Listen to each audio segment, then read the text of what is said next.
Mm.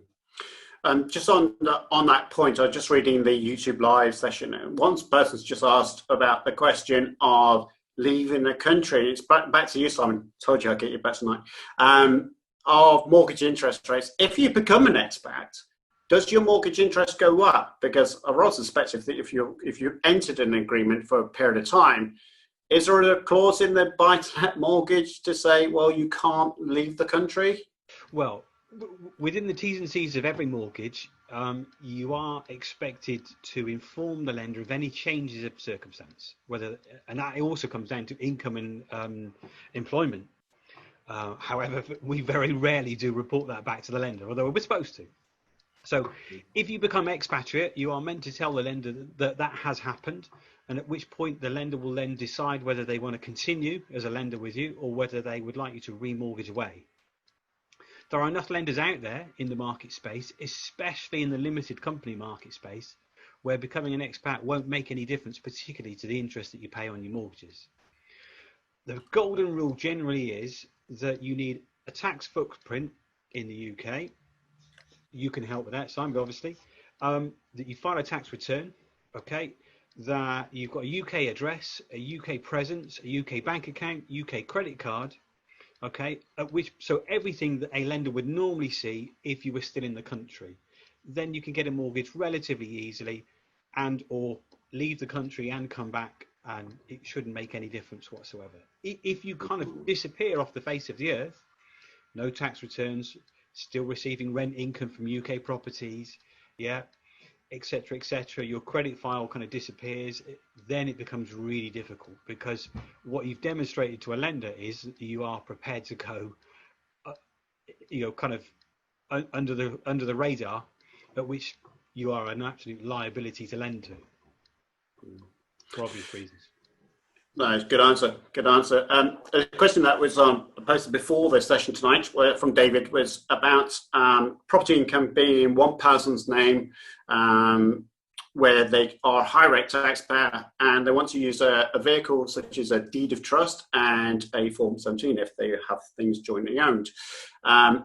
Now, I'm just going to talk about in the round here, because that's quite a specific question, but I think it's worth talking in general. If you have got property in your own name, but you're married, it is possible to share your income if you are a high rate taxpayer, or indeed a higher tax brackets than your spouse, civil partner, between your spouse and the partner. Now, with that in mind, you can do a deed of trust. Now, you could have the property 50-50, but change the percentage, say it's 1% and 99%. You could have a property whereby it's 100% in your name, but you want to split the income 50-50, because you might be them both below the basic rate tax band, or below the higher rate tax band into the basic rate tax band. So a deed of trust is very good. And I'm going to come on to you again in a second, Simon. But I'm going to go over to Tim now, talk about deed of trust, and which I want to talk not just a deed of trust, but the risk if a property is just in one person's name. From a family perspective, and I appreciate we're going a slightly bit off beaten track with regards to the question, but if you've got someone who owns property and they're now married, should they be doing something to protect their interests? Should they be trying to do something in regards to the protection of that house within the couple? Well, that's a very complicated question, I think, and I'm not sure we can answer it in very quickly. But the kind of issues, I suppose... Give it a try. Yeah. Thank you. But still, ask your accountant. That's what I'd say. Ask your accountant. No, the first thing to look at, of course, is if people are married, then generally it's joint property, certainly in terms of if they were to split up. But the first issue there is if they are married. If they're not married, then it becomes very different indeed. The non-married partner, in general terms, may have no claim at all on the property whatsoever, depending, however, if they've made contributions, and that can be quite a complicated issue. If they are in joint property, well, it's sometimes that person who, say, one person that gets into financial difficulties, say Mr. A gets into financial difficulties, then it may well be, if part of the house is in his wife's name, then it may be, depending on the circumstances, that house might be safe. So it is quite a complicated issue. but broadly, yes, there may well be things to look at if one particular person is more vulnerable in terms of risk. So trusts are coming from quite complex structures, very bespoke, to very simple trusts in that kind of circumstance. Yes. Yeah. Simon, go on to you. You did say I'll get you back. This is now number 4. Be prepared for number 30. In regards to mortgages, now, if one partner has got a mortgage and it's in their sole name, and then they say, well, actually, do you know what? I'm going to give 99% to my spouse who's not on the mortgage. That could breach the terms and conditions of the mortgage itself, couldn't it? Definitely, yeah. With some lenders, that can cause some issues. Generally, they would ask for their solicitors acting on their behalf to just ascertain that it can be done and it's put in place correctly. As long as they're given the go-ahead by the solicitor, then yes, it can be done.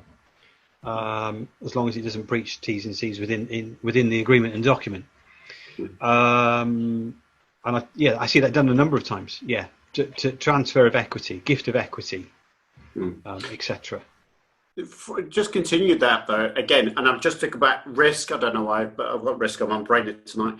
But if one person's got the mortgage and they should happen to pass away, what would happen to the remaining spouse, because they're not on the mortgage? So how would the property continue? Right, that obviously then goes into probate. And that is a lengthy, time-consuming, and absolutely horrible process, which I'm sure Tim would agree with. It's definitely in everyone's interest to sort that out. Have the property written down correctly. Have it in both people's name, I would suggest, for more than just that reason, but definitely for that reason. And then the whole process then becomes quite a bit less stressful and painful. You still got to go through probate, absolutely. However, the mortgage still stays in place, the lender still stays in place, the rent still comes in, and if it takes 2 years to sort out, it's not the end of the world. Where the other way around, it becomes so difficult because you've got lenders starting to apply pressure because effectively they've got a mortgage in the name of someone who's deceased, but the beneficiary, the rent, etc., is being collected by other members of the family. Yeah, so from that perspective, it's a very, very good thing to do now. More, it's not a nice thing to think of, but definitely.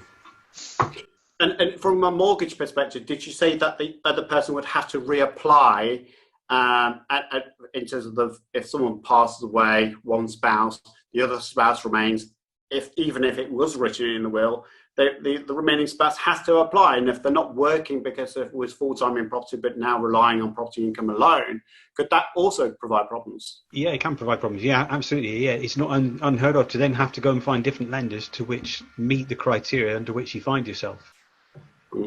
Whereby if you're on the mortgage already, it's not a problem, generally.